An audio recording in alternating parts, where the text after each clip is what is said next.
नमस्कार दोस्तों, chat with देव में आपका स्वागत है। बहुजन टीवी पर आज एक ऐसे शख्स को बहुजन टीवी ने लाया है जो एक बिजनेस सेक्टर में जिनका मैं कह सकता हूं कि बहुत बड़ा नाम है। अनु जी, आपका बहुजन टीवी पर स्वागत है। आइए अनु जी। नमस्कार जी। नमस्कार अनु जी, बहुजन टीवी पर आपका स्वागत है। एक हमारा एक शो है अनु जी, बहुजन टीवी पर चैट विद देव में, जिस शो में हम बात करते हैं लोगों से, उनकी एक्सपीरियंस देखते हैं और हम चाहते हैं कि जो हमने एक ये चैनल का जो हमारा कॉन्सेप्ट है कि ऐसे लोगों के लिए ये एक प्लेटफॉर्म बने जो लोग आज तक बहुत सारी जिनके पास प्रतिभा है, बहुत सारा एक्सपीरियंस है, पर कोई भी चैनल, कोई भी एक्सट्रीम मीडिया, कोई भी प्रिंट मीडिया उनको आगे नहीं लाता है, उनकी प्रतिभा को, उनके जोश को, उनके एक्सपीरियंस को। तो हम चाहते हैं कि ये सारा हमारी सोसाइटी के सामने है। अनु जी, आपका बहुत बहुत स्वागत है बहुजन टीवी पर। नमस्कार। नमस्कार जी। सबसे पहले तो मैं आपका और आपके बहुजन टीवी का दिल की गहराइयों से आभार प्रकट करती हूँ कि आपने मुझे यहाँ आने का मौका दिया, मुझे यह मंच प्रदान किया। अनु जी, मेरा आपसे एक सीधा सवाल है। मुझे लगता है आप अच्छी एजुकेशन हुई आपकी और आपका अच्छा बैकग्राउंड है। जो आपने ये बिजनेस फील्ड में आप कैसे आए और इसको आप किस तरह से एस्टेब्लिश किया आपने? क्या इसके पीछे बैकग्राउंड है? छोटी सी स्टोरी आप बताओ। देखिए, सच बताऊं तो बिजनेस में आने का मेरा कोई प्लान नहीं था। बाय चांस ही मैं बिजनेस में आई हूँ। जैसे ही मेरी एजुकेशन कंप्लीट हुई, मैंने एमकॉम की, तो मेरे जो बड़े भाई है मिस्टर राकेश कश्यप, वो पहले से ही बिजनेस में थे। तो बिजनेस के लिए अपनी शॉप है उनकी बस स्टैंड ठियोग में। उनको वहां के लिए एक कंप्यूटर ऑपरेट करने के लिए जरूरत थी, एम्प्लॉय की जरूरत थी। तो मैंने वहां से अपना काम स्टार्ट किया। उन्होंने मुझे अप्रोच किया और मैं इसके लिए तैयार भी हो गई। तो जैसे जैसे टाइम बीतता गया, समय बीतता गया, मेरा इंटरेस्ट बिजनेस में बढ़ता गया और साथ ही साथ मैंने उनके साथ रहकर बहुत सारी चीजें सीखी भी, देखी भी और मेरा इंटरेस्ट बढ़ता गया। मुझे लगा कि क्यों नौकरी करना ही क्यों जरूरी है, हम बिजनेस भी कर सकते हैं। बिजनेस में भी एक अच्छा स्कोप है। अगर हम मेहनत करेंगे, चुनौतियों से लड़ेंगे, तो बिजनेस में भी हम अच्छा मुकाम हासिल कर सकते हैं और एक अच्छा पैसा कमा सकते हैं। तो इसलिए मैंने उसके बाद अपना बिजनेस स्टार्ट किया और मुझे आज लगभग 9-10 वर्ष हो चुके हैं कंटिन्यू बिजनेस करते करते। तो इस तरह से मेरा जो ये बिजनेस का सफर है, इस तरह से। बहुत बढ़िया अनु जी, बहुत बढ़िया। और दर्शकों, आज ये हमारा एक बहुत नया कॉन्सेप्ट है कि जो हमारे जो लोग हैं कितने आगे हैं, किस फील्ड में आगे हैं, ये सारा एक्सपीरियंस जो है, ये अगर सोसाइटी के लिए ये सारी चीज़ें मिले, ये सारे इनपुट्स आए, तो मुझे लगता है कि ये शायद कुछ बेहतर होगा। अनु जी, मैं आपसे थोड़ी सी इंट्रोडक्शन ये जानना चाहता हूँ कि आप एक छोटी सी इंट्रोडक्शन मुझे दो दर्शकों के लिए कि आपने कितनी पढ़ाई की और उसके बाद आप डायरेक्ट बिजनेस में आए कि आप कहीं और ट्राई किया बिजनेस वगैरह के लिए? नहीं, देखिए, मेरी जो एजुकेशन है, मेरा जो स्कूलिंग है, +2 मेरी एचपी बोर्ड से हुई है। उसके बाद यहीं ठियोग से हुई है। उसके बाद मैंने graduation government degree college Theog से की है। उसके बाद मैं एचपीयू से मैंने अपनी एमकॉम की डिग्री ली है। उसके बाद मैं डायरेक्ट बिजनेस में आ गई। एक्चुअली में मैंने जो अभी पहले भी आपको बताया, मैंने अपना जो काम स्टार्ट किया, सीखना जो स्टार्ट किया, वो मैंने अपने बड़े भाई के साथ किया। इसके लिए मैं मतलब बिजनेस में आने के लिए मैं इसका पूरा श्रेय अपने बड़े भाई मिस्टर राकेश कश्यप को देना चाहती हूँ, जिनकी वजह से मैं आज बिजनेस में आ पाई हूँ। अनु जी, एक मैं ये चीज मैं आपसे एक पूछता हूँ कि जैसे जब भी आदमी पढ़ने के बाद बाहर निकलता है तो हर पेरेंट्स ये कहता है कि नहीं नहीं यार, लड़कियों के लिए तो कुछ बिजनेस करो या कुछ शादी कर लो, या नहीं नहीं ये तो बाहर नहीं जाएगी, बाजार नहीं जाएगी, वॉसिंग जाएगी। ये हमारा जो भारत का कल्चर है, ये जो हम ये क्या हमें ये रोकता है इन चीजों से करने के लिए? देखिए, एक तरफ तो हम ये एक बात बोलते हैं, बेटा बेटी एक समान, पर दरअसल में हम जो यह हमारा नारा है, इस पे हम चल नहीं रहे हैं। समानता लाने के लिए, समानता हमारे को हर जगह से समानता होनी चाहिए। जब एक लड़का कोई कार्य कर सकता है तो निश्चित रूप से एक लड़की भी करेगी। आज की डेट में आप देखो तो महिलाएं कर भी रही है।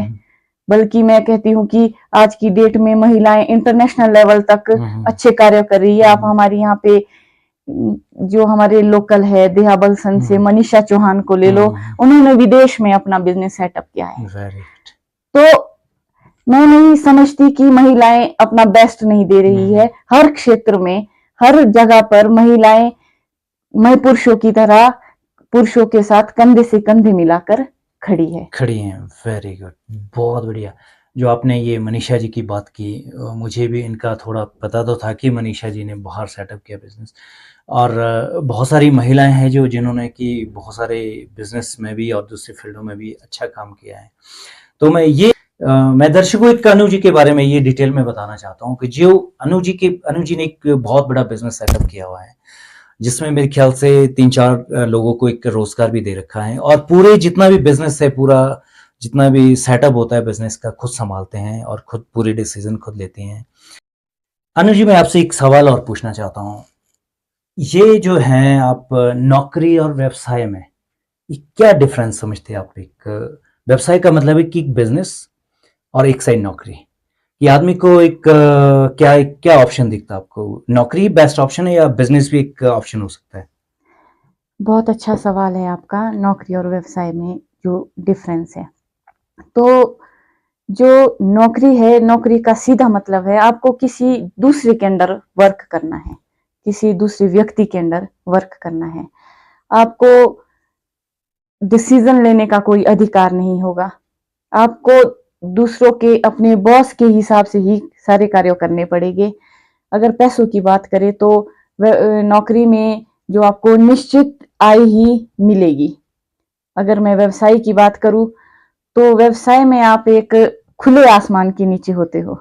आपके ऊपर किसी की कोई बंदिश नहीं होती। आप अपने बिजनेस के लिए मेजर डिसीजंस ले सकते हो। ये बात सच है कि व्यवसाय में चुनौतियां होती है, संघर्ष होता है, लेकिन उसके साथ साथ आपके पास अपॉर्चुनिटीज होती है अनिश्चित पैसा कमाने की। हम यूं भी कह सकते हैं कि नौकरी में आप एक सर्कस के शेर की तरह होते हो और व्यवसाय में जंगल की शेर की तरह होते हो। और युवा की, जो आज की युवा पीढ़ी है, उनके लिए मैं यह कहना चाहूंगी कि अगर तो आप निश्चित आय कमाना चाहते हो तो नौकरी का चयन करें, और अगर चुनौतियों के साथ अधिक पैसा कमाना चाहते हो तो व्यवसाय का चयन करें। बिल्कुल, वेरी गुड अनु जी, बहुत जबरदस्त। और मुझे लगता है कि ये जवाब बार बार लोग इसको रिवाइंड करके देखेंगे। तो ये देना चाहते हैं कि जैसे आपने युवाओं की भी बात की, और आपकी एक प्रेरणा है, आपकी खुद भी एक मोटिवेशन है, तो आपको क्या लगता है आपको कि आप कह रहे हैं कि आप बिजनेस में ही जाना चाहिए या ये नौकरी भी ट्राई करनी चाहिए? बिजनेस से बेस्ट ऑप्शन है। आप थोड़ा सा और इसको एलुबरेट करो अनु जी। देखिए, आज का जो समय है, आज के समय में सरकारी नौकरियां बहुत कम रह देश चुकी में जो सरकारी नौकरियां बहुत कम हो गई हैं, ठीक है, जिसके कारण बेरोजगारी की समस्या बढ़ती जा रही है। तो मैं समझती हूँ कि इस समस्या का एकमात्र जो समाधान है वो है एंटरप्रेन्योरशिप लाना, एंटरप्रेन्योरशिप को बढ़ावा देना। हमें यहाँ पे कोई कंपटीशन नहीं करवाना है कि एंटरप्रेन्योरशिप महिलाएं लाएंगी या पुरुष लाएंगे। इसके लिए हमें मिलजुल कर काम करना होगा। हमें एंटरप्रेन्योरशिप को बढ़ावा देना होगा। अगर हम मिलजुल कर काम करेंगे तो निश्चित हम इसमें सफल भी रहेंगे। अगर हम आज की बात करें तो भारत के जो ग्रामीण क्षेत्र है, वहां पर लगभग 1 करोड़ से अधिक है जो सेल्फ हेल्प ग्रुप चल रहे हैं, जिनको की पूरी तरह से महिलाएं ही चला रही है। ऐसा करने से उनकी जो आर्थिक स्थिति है उसमें भी सुधार आ रहा है। महिलाएं सेल्फ हेल्प ग्रुप में तरह तरह के कार्य कर रही है, जैसे कि अचार बनाने का काम, स्वेटर बुनने का काम, सिलाई का काम, और बहुत सारी डेकोरेशन की चीजें बना रही है और उसको वो मार्केट में भी ला रही है, जिसके उनकी आर्थिक जो स्थिति है उसमें सुधार आ रहा है। मेरा मानना है कि अगर एक घर परिवार में किसी महिला की आर्थिक स्थिति सुधरती है तो निश्चित तौर पे उस परिवार की आर्थिक स्थिति सुधरती है। इसी के साथ साथ उस गांव की, उस शहर की और देश प्रदेश की आर्थिक स्थिति में भी सुधार आता है। तो मैं ये कहना चाहूंगी कि हमें सेल्फ एंटरप्रेन्योरशिप है जो उसको लाना है। मतलब आप कह रहे हैं कि जो सेल्फ एंटरप्रेन्योरशिप है, और मैं समझ सकता हूँ दर्शकों, अनु जी का एक्सपीरियंस इतना है। और जब मैंने अनु जी से बात की, अनु जी से काफ़ी वक्त से मैं अप्रोच कर रहा था कि आप हमारे चैनल पर आएँ। और अनु जी कह रहे कि मैं तो नहीं बोल सकती हूँ चैनल पर, मुझे तो बोलना नहीं आता है। पर मैंने देखा है कि अनु जी का जो एक्सपीरियंस है, बहुत ज़्यादा अनु जी इस चीज़ को, क्योंकि ये जो बाहर चीज़ें लानी है हमने, जो हमने बाहर लोगों तक पहुंचानी है, एक ऐसा मोटिवेशन, ऐसी प्रेरणा, ऐसी ऊर्जा जो डायरेक्ट लोगों तक पहुंचती है। तो अनु जी, मैं आपसे ये जानना चाहता हूँ, जो आपने सेल्फ एंटरप्रेन्योरशिप की बात की है कि हमारे अंदर एक महिलाओं के अंदर एक नेचुरल सेल्फ एंटरप्रेन्योरशिप है। महिला पूरे घर को संभालती हैं, महिला पूरे इलाके को भी संभालती हैं। अब तो राजनीति में बहुत बड़ी बड़ी महिलाएं हैं। और जो मैं एक अनु जी आपसे एक चीज़ और एक बात मैं और करना चाहता हूँ। जो महिलाएं हैं, कहीं ना कहीं महिलाओं के अंदर एक वायलेंस सी स्थिति होती है, एक डोमेस्टिक वायलेंस सा एक ऐसा शब्द है जो कि यूज़ होता है, और बहुत सारी महिलाएं उसमें उलझी रहती हैं, मैं कह सकता हूँ। और बहुत सारी समस्याएं आती हैं महिलाओं के लिए, और महिलाओं के लिए ऐसी सपोर्ट नहीं मिलती हैं कि, तो आप क्या कहना चाहते हैं इस पर? क्या है ये जो इस तरह की स्थिति है? मैं एक अपना सवाल आगे जोड़ता हूँ अनु जी इसमें, कि ये क्या, किस वर्ग में ये ज़्यादा है? क्या ये थोड़ा लोअर क्लास में होती है ये चीज़ें, क्या अपर क्लास में होती हैं? क्या हम इससे बाहर आ गए हैं? क्या ज़्यादा उलझ गए हैं? अनु जी, अब आप बोलो। देखिए, डोमेस्टिक वायलेंस जिसको हम घरेलू हिंसा भी कहते हैं, यह एक हमारे देश की बहुत बड़ी समस्या है।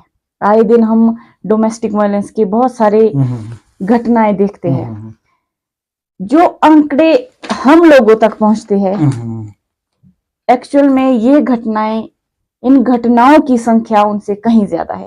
क्योंकि हमारे देश में ऐसी बहुत सी महिलाएं हैं जो अपने ऊपर हो रहे अत्याचारों को सहती रहती है।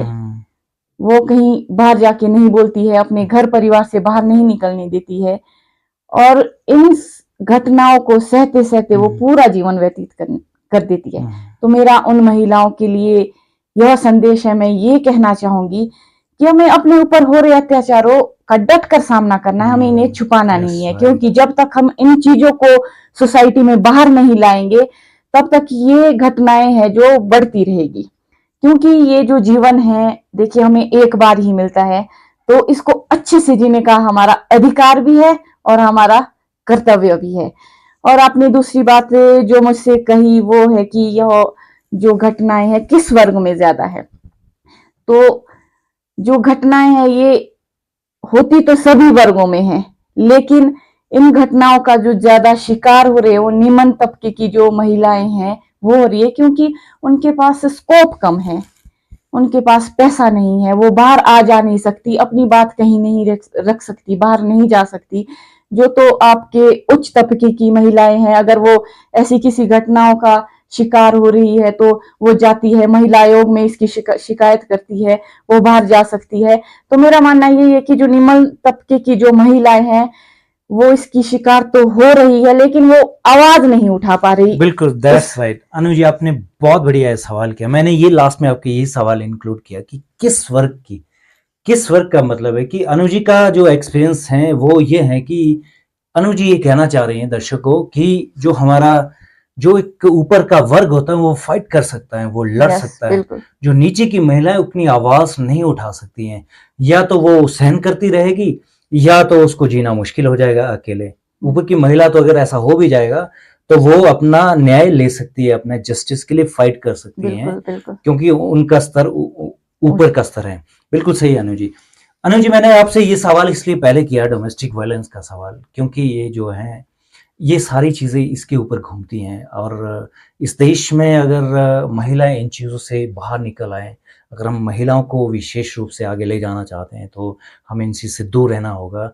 और महिलाओं को नहीं, हर वर्ग के लोगों को ये ज़रूरी है कि हर वर्ग के लोगों को इसी तरह से हमें डेवलप करना बहुत ज़रूरी है।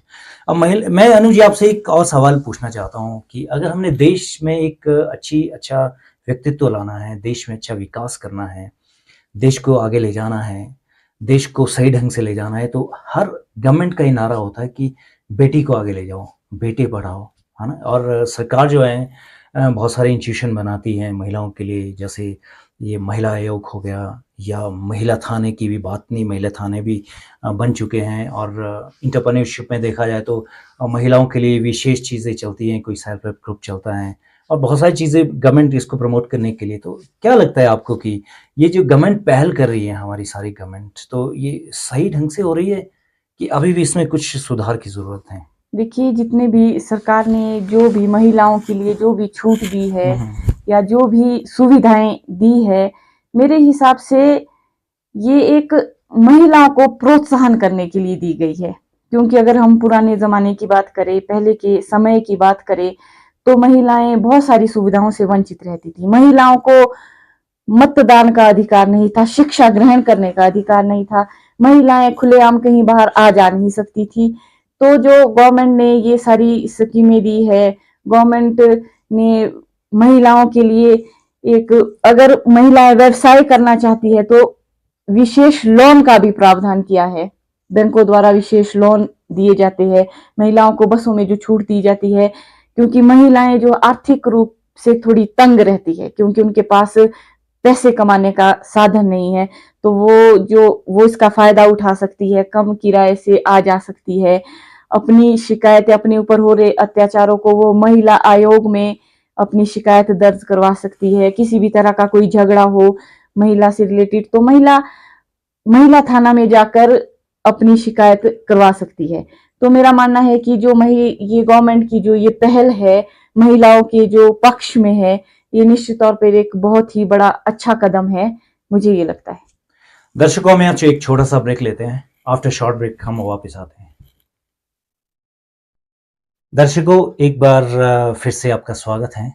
अनु जी से मैं एक सवाल और पूछना चाहता हूँ। अनु जी, अगर देश को ईमानदार और साफ छवि वाले व्यक्तित्व डेवलप करने हैं या हमने इसकी ग्रोथ करनी है, तो आप महिलाओं का योगदान कितना देखते हैं? देखिए, अगर हमें अपने देश के लिए ईमानदार और साफ छवि वाले व्यक्तित्व को लाना है, तो निश्चित तौर पे महिलाओं का योगदान कारगर सिद्ध हो सकता है। लेकिन केवल महिलाओं के योगदान से ही हम एक साफ छवि वाले नेता को नहीं ला सकते। इसके लिए देश के हर एक नागरिक का योगदान होना बड़ा जरूरी है। हमें जागरूक होना पड़ेगा, देश के हर एक नागरिक को जागरूक होना पड़ेगा कि कौन सा व्यक्ति हमारे जो विशेष मुद्दे हैं, जो हमारे असली समस्याएं हैं, जो देश की समस्याएं, उनको लेकर बात कर रहा है। जैसे शिक्षा में सुधार, हमारी स्वास्थ्य की सेवाएं और बेरोजगारी की समस्या, जो ये मेन जो असल में सही मुद्दे हैं, इनको लेकर कौन बात कर रहा है, इसके लिए हमें जागरूक होना पड़ेगा। अगर हम जागरूक होंगे तभी हम अपने देश के लिए एक साफ छवि वाले ईमानदार जो नेता है उसको ले पाएंगे। इसलिए मेरा मानना है कि केवल महिलाओं के योगदान से नहीं, बल्कि अपितु देश के हर एक नागरिक का योगदान होना बहुत जरूरी है, अगर हमें देश के लिए एक अच्छे छवि के व्यक्तित्व को लाना है। दर्शकों, मुझे लगता है कि अनु जी हमारे लिए इन फ्यूचर में बहुत बड़ा एसेट होने वाला है और शायद इनका कंट्रीब्यूशन और इनकी सेवाएं हम जरूर लेंगे।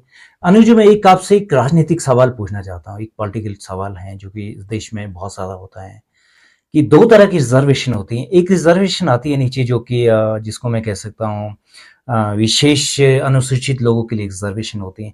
एक रिजर्वेशन, देश में बहुत मुद्दे होते हैं जब भी आपके इलेक्शन होते हैं या संसद बैठती हैं, कुछ होता है। एक पॉलिटिकल रिजर्वेशन का मतलब है कि जो आपकी महिला रिजर्वेशन है, अब ये बिल पास हुआ है और मुझे तो लगता है अभी तो पूरी रिजर्वेशन नहीं मिली। आप कैसे देखते हैं कि महिलाओं को ये रिजर्वेशन में ही आना चाहिए कि ओपन फाइट भी करना चाहिए? देखिए, महिला रिजर्वेशन का मतलब है राजनीति में महिला की भागीदारी को सुनिश्चित करना। तो यह जरूरी भी है, क्योंकि अगर महिलाओं को रिजर्वेशन ना मिलती तो हो सकता था महिलाएं राजनीति से दूर ही रहती, क्योंकि जो हमारा देश है ये पहले से ही पुरुष प्रधान देश रहा है। घर हो, परिवार हो या देश हो, प्रदेश हो, एक पुरुष ही हमेशा लीड करता है। हालांकि सरकार ने अभी बहुत अच्छी पहल की है, जिसमें एटलीस्ट महिलाओं को राशन कार्ड में हेड ऑफ द फैमिली रखा गया है। यह सरकार की एक बहुत अच्छी पहल भी है। तो मेरा मानना है कि रिजर्वेशन होनी चाहिए और इन्हीं रिजर्वेशनों के कारण अगर आप देखेंगे, जो महिलाओं को राजनीति में रिजर्वेशन दी गई है, भारत के ग्रामीण क्षेत्रों में महिला सरपंच की संख्या में बढ़ोतरी देखी गई है। जो महिला रिजर्वेशन के ही कारण ये सब कुछ हुआ है। इसका एक सीधा सीधा लाभ महिलाओं को, ग्रामीण महिलाओं को भी मिला है कि वो अपनी समस्याओं को महिला प्रधान के पास रख सकती है, क्योंकि एक महिला ही दूसरे महिला की बात को अच्छे से समझ सकती है। अगर एक पंचायत में, एक नगर परिषद में महिला प्रधान रहेगी तो इसका सीधा सीधा लाभ महिलाओं के लिए है, क्योंकि वो अपनी समस्याओं को आसानी से मतलब अपनी बात को वो आसानी से रख सकती हैं और अप्रोच करना इजी होता है। और महिलाएं जितनी आगे आएंगी जिस फील्ड में, वहां पर भी ऐसे लगेगा कि नहीं, अपनी महिलाएं हैं। बिल्कुल। मतलब वहाँ एक जो डेवलपमेंट के चांस बहुत ज़्यादा बढ़ जाते हैं। मुझे लगता है ईमानदारी भी, महिलाओं के अंदर ज़्यादा ईमानदारी भी होती है। पर यहाँ मैं इतना तो नहीं कहूँगा, क्योंकि फिर हमारे पुरुष दर्शक ये बोलेंगे ईमानदार तो हम भी होते हैं। पर मैं ये कहता हूँ कि जो ये तालमेल की बात आप कह रहे हैं कि अगर देश को या समाज को ऊपर ले जाना है तो हमें एक महिला और पुरुष का एक अच्छा तालमेल बिठाना पड़ेगा। ठीक। अनु जी, आपका एक्सपीरियंस और जो मैंने आपके साथ बातचीत की, मुझे लगता है कि ये बहुत बढ़िया है। और मैंने आपसे पहले भी अनु जी के बारे में एक रिसर्च की है कि अनु जी जितने भी हमारे महापुरुष हैं उनके बारे में भी अच्छी जानकारी रखते हैं। तो मैं आज अनु से एक छोटा सा सवाल पूछूंगा जी। अनु जी, ये जो हमारे डॉक्टर बी.आर. अम्बेडकर जी, जिसने पूरे देश को एक संविधान दिया, पूरे देश को, देश के लोगों को एक सम्मान दिया। आज अगर देश में सम्मान की जिंदगी जी रहे हैं, पूरा सिस्टम हमारा सेटअप है, तो डॉक्टर बी.आर. अम्बेडकर की वजह से। जो हमारा निम्न वर्ग था, जो हमारा एक गरीब तबका था, हम बी.आर. अम्बेडकर जी ऊपर लाना चाहते थे। जो एक हमारा जो इसमें हिंदू में जो हिंदुइज्म की अस्सी इसमें उलझ गया था हमारा देश, तो अम्बेडकर जी उससे बाहर निकालना चाहते थे। तो मैं ये इसलिए कह रहा हूँ, आप भी इसके अच्छी जानकार हैं और अच्छी जानकारी है। आपको क्या लगता है, आप क्या कहना चाहते हैं थोड़ा हमारे महापुरुष के बारे में, जरा बी.आर. अम्बेडकर जी के बारे में। सबसे पहले तो मैं डॉक्टर भीमराव अम्बेडकर को शत शत नमन करती हूँ, जिन्होंने हमारे लिए हमारा संविधान बनाया, भारत का संविधान बनाया। आज पूरा भारत उनके बनाए हुए संविधान के अनुरूप चल रहा है। आज जो मैं आप लोगों के सामने अपने विचार रख रही हूँ, ये डॉक्टर भीमराव अम्बेडकर की ही देन है कि मुझे बोलने का अधिकार है। एक महिला भी बोल सकती है, एक महिला को भी बोलने का अधिकार है। ये उनकी ही देन है। डॉक्टर भीमराव अम्बेडकर ने समानता का अधिकार, स्वतंत्रता अधिकार, ऐसे बहुत से अधिकार लाए हैं जो दलितों के पक्ष में भी है, बहुजनों के पक्ष में भी है। जो हमें ये सब अधिकार मिले हैं, ये सिर्फ और सिर्फ डॉक्टर भीमराव अम्बेडकर की वजह से ही मिले हैं। इसलिए मैं फिर से एक बार डॉक्टर भीमराव अम्बेडकर को शत शत नमन करती हूँ। आज उन्होंने हमें यहाँ पर स्वतंत्र रूप से बोलने का मौका दिया है। ये अधिकार उन्हीं की वजह से हमें मिले हैं। बहुत बढ़िया अनु जी, बहुत जबरदस्त। और मुझे लगता है कि जो आपने उनके बारे में 2 शब्द बोले, और जो उन्होंने हमें सारे अधिकार दिए, सारे फंडामेंटल राइट्स दिए, सारी ड्यूटीज दी, और अगर हम कहीं भी प्रोटेक्शन जो है हमारी, तो उन्हीं की वजह से होती है। अगर हमारे ऊपर कोई अत्याचार होता है तो हमारे को कौन बचाता है? वो संविधान बचाता है। आज और मैं अनु जी कह सकता हूँ, अभी जो 2024 का इलेक्शन हुआ, जो हमारी जनरल इलेक्शन थे संविधान इसके सांसद के, तो उसमें ये मुद्दे बहुत ज़्यादा हावी रहे कि संविधान बचाया जाए। आपने देखा होगा ये सारे मुद्दे बहुत ज़्यादा, ये संविधान को बचाने की बहुत ज़्यादा कोशिश की गई, और सभी पार्टियों ने इस पर काम किया। और गवर्नमेंट जब भी कोई चीज़ शुरू होती है तो गवर्नमेंट भी झुकती है उस संविधान के सामने। तो आज हमारे लोग भी शायद आपकी बात को मानेंगे, इन चीज़ों को ज़रूर स्टडी करेंगे। अनुज, आपकी फेवरेट महिला कौन सी है? देश में बहुत सारी महिलाएं हैं जिन मैं कह सकता हूँ, नीता अंबानी हो गई, हमारी मायावती जी होगी, और श्रीमती सुश्री मायावती जी होगी, और राष्ट्रपति द्रौपदी मुर्मू जी होगी, और हमारी मायावती जी हैं। तो आपको क्या लगता है, किस तरह की महिलाओं का फॉलो करते हैं, और कौन सी महिला फेवरेट है आपकी? सीधा सवाल। मेरी जो फेवरेट महिला है वो हमारे देश की जो राष्ट्रपति है श्रीमती द्रौपदी मुर्मू जी है। क्योंकि अगर हम द्रौपदी मुर्मू जी के बैकग्राउंड की बात करें तो द्रौपदी मुर्मू जी एक निम्न वर्ग की आदिवासी महिला है। उनका जन्म एक बहुत छोटे से कस्बे में, उड़ीसा के एक छोटे से गांव में हुआ था। उनका जो सफर है एक छोटे से गांव से राष्ट्रपति पद तक पहुंचना, यह बहुत ही चुनौतियों भरा, संघर्ष भरा रहा है। तो जो द्रौपदी मुर्मू जी है उनका राष्ट्रपति बनना, यह इस बात को साबित करता है कि किसी व्यक्ति की जो प्रगति है उसके जन्म से नहीं नापी जा सकती, यह सिर्फ उसके केवल उसके प्रयासों से नापी जा सकती है। जितना प्रयास उन्होंने किया है, मैंने जहां तक मुझे पता है कि श्रीमती द्रौपदी मुर्मू जी पहले उन्होंने अपना जो एक पेशेवर जीवन है वो एक अध्यापिका से स्टार्ट किया। उसके बाद धीरे धीरे वो राजनीति में आए, जिसमें उन्होंने एक पंचायत का इलेक्शन लड़ा है और वो उसमें विजयी भी रही। उसके बाद वो गवर्नर बनी और आज वो देश के सबसे बड़े पद, राष्ट्रपति पद पर आसीन है। तो श्रीमती द्रौपदी मुर्मू जी उन सभी महिलाओं के लिए एक प्रेरणा स्रोत है जो ये सोचती है कि हम कुछ नहीं कर सकते, हम एक छोटे से गांव से बिलोंग करते हैं, हम या निम्न वर्ग के हैं, हम कुछ नहीं कर सकते। तो ये उन महिलाओं के लिए एक प्रेरणा स्रोत रहेगी, क्योंकि अगर आपके अंदर कुछ कर जाने का हौसला है तो निश्चित आप उसको उस मंजिल तक पहुंचेंगे। इसके साथ मैं एक छोटी सी एक पंक्ति कहना चाहूंगी। बोलो बोलो। मंजिलें उन्हीं को मिलती है जिनके हौसलों में उड़ान होती है, मंजिलें उन्हीं को मिलती है जिनके हौसलों में उड़ान होती है। पंखों से कुछ नहीं होता, पंखों से कुछ नहीं होता, हौसलों से उड़ान होती है, हौसलों से उड़ान होती है। तो इसी तरह द्रौपदी मुर्मू जी के हौसले जब बुलंद थे तो आज वो एक गांव, छोटे से गांव से एक राष्ट्रपति पद तक पहुंच पाई है। तो मेरी फेवरेट महिला वही रहेगी। तो अगर मैं नीता अंबानी जी की बात करूं तो वो भी एक बहुत बड़े बिजनेस टाइकून है। तो उनके लिए ये सफर मुश्किल नहीं था, क्योंकि वो पहले से ही एक अच्छे अमीर घर से बिलोंग करती थी। तो नीता अंबानी के कंपेयर में अगर द्रौपदी मुर्मू जी से करूं तो मेरी फेवरेट महिला वही रहेगी, क्योंकि उन्होंने अपने जीवन में बहुत संघर्ष किया और इस पद तक आप पहुंची है। अनु जी, आप हमारे चैनल पर आए, आपका बहुत बहुत धन्यवाद। दर्शकों, हमने ये कोशिश की है कि इस जो बहुत सारा एक्सपीरियंस है हमारे समाज के पास, बहुत सारे लोग हैं हमारे समाज में, और मैं चाहता हूं कि ये सारी जो हमारी एनर्जी है बाहर आनी चाहिए। अनु जी, आप हमारे चैनल पर आए और आपका बहुत बहुत धन्यवाद। और मुझे लगता है कि नेक्स्ट में दर्शकों हम इसी तरह की कोई बढ़िया पर्सनालिटी, कोई अच्छा एक्सपीरियंस जो कि हम एक जो ऊर्जा तो देती है पर उत्साह भी हमारा बना रहेगा। तो अनु जी, अगर आप कुछ बोलना चाहते हैं, तो अगर आप हमारे चैनल के बारे में कुछ बोलना चाहते हैं, अगर आप दर्शकों से कुछ अपील करना चाहते हैं, तो मैं आपको आप बोलिए अनु जी।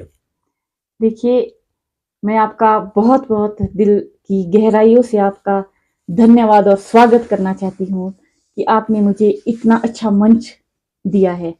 आपके चैनल के माध्यम से मैं अपने विचारों को लोगों तक पहुंचा पा रही हूँ। तो इसके लिए इसका जो पूरा आश्रय है वो आपको ही जाता है, क्योंकि आपने एक ऐसे मंच को लाकर खड़ा कर दिया है कि हम जैसी महिलाएं अपने विचार को लोगों तक पहुंचा सकती है। तो इसके लिए मैं आपका दिल की गहराइयों से, तहे दिल से बहुत बहुत धन्यवाद करना चाहती हूँ। आपने मुझे यहाँ आने का मौका दिया, अपने विचार रखने का जो मौका दिया है, मुझे बहुत खुशी महसूस हो रही है और मुझे बहुत अच्छा भी लग रहा है। बहुत बढ़िया अनु जी, आपका बहुत बहुत धन्यवाद। आप बहुजन टीवी पर आए, और बहुजन टीवी एक ऐसा ही कॉन्सेप्ट है, एक ऐसी धारणा है, एक ऐसा प्रयास है, और लगता है हम जरूर इसमें कामयाब होंगे। आप हमारे चैनल पर आए, आपका बहुत बहुत धन्यवाद। दर्शकों नमस्कार। नमस्कार।